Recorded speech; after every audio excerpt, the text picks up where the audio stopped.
अगर आपको ये लगता है कि अगले 10 सालों के अंदर इंडिया में electronics manufacturing, green energy portfolios और जितना भी इंफ्रास्ट्रक्चर में डेवलपमेंट हो रहा है, उसके अंदर एक की मटेरियल अगर आपके सामने में रखूं तो उसका नाम है कॉपर।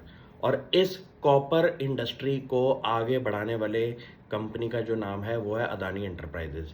आपको ये समझना पड़ेगा गौतम अदानी जी के दिमाग में घुस के कि वो किन किन चीज़ों के अंदर एग्रेसिवली बैट कर रहे हैं और उनकी अप्रोच क्या है किसी बिजनेस को खड़ा करने से पहले की।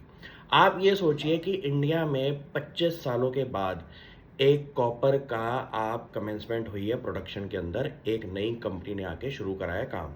और ये अपॉर्चुनिटी को सीज करने के लिए गौतम अदानी जी ने आज की डेट में ये बोला है कि उन्होंने लेस देन 2 ईयर्स के टाइम पीरियड में 500 किलो टन्स पर एनम की कैपेसिटी जो खड़ी करी है, उसको वो डबल करने का आगे का विचार भी बना सकते हैं जैसे ही डिमांड आपका क्रिएट होएगी इन चीज़ों की। आप ये सोचिए कि इंडिया के अंदर जितनी भी एयर कंडीशनिंग मार्केट है उसके अंदर कॉपर की रिक्वायरमेंट है। जितने भी आपके फ्रिजेज हैं वहाँ पे कॉपर की रिक्वायरमेंट है। इलेक्ट्रॉनिक्स इंडस्ट्री का मेजर कंपोनेंट ही कॉपर होता है। और ग्रीन एनर्जी पोर्टफोलियोज के अंदर भी आप इंडस्ट्रीज को अगर चेक करेंगे, अगर आप ईवी बैटरी बना रहे हैं तो वहाँ पे भी आपकी कॉपर की डिमांड होगी।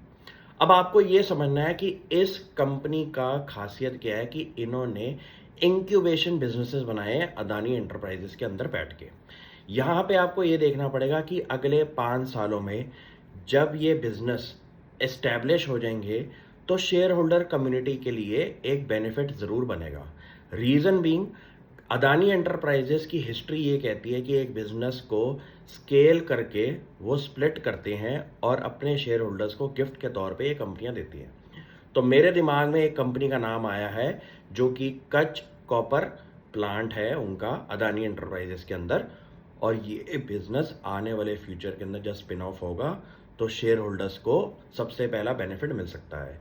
ऐसी कंपनियों को आप छटाई करके बस संभाल के रख लीजिए अगले 5-10 सालों के लिए, क्योंकि इन बिजनेसेस से जब गिफ्ट्स निकलना शुरू होंगे शायद आप हैरान हो जाएंगे कि पोर्टफोलियो पे रिटर्न्स किस लेवल की बन सकती है। तो मेरे दिमाग में अदानी एंटरप्राइजेस की वैल्यू अनलॉकिंग बन रही है। स्प्लिट होके जो बिजनेसेस खड़े होंगे उसमें से एक बिजनेस होगा उनका कॉपर बिजनेस। इस वीडियो को तब याद करना जब ये न्यूज़ शुरू होगी। Thank you.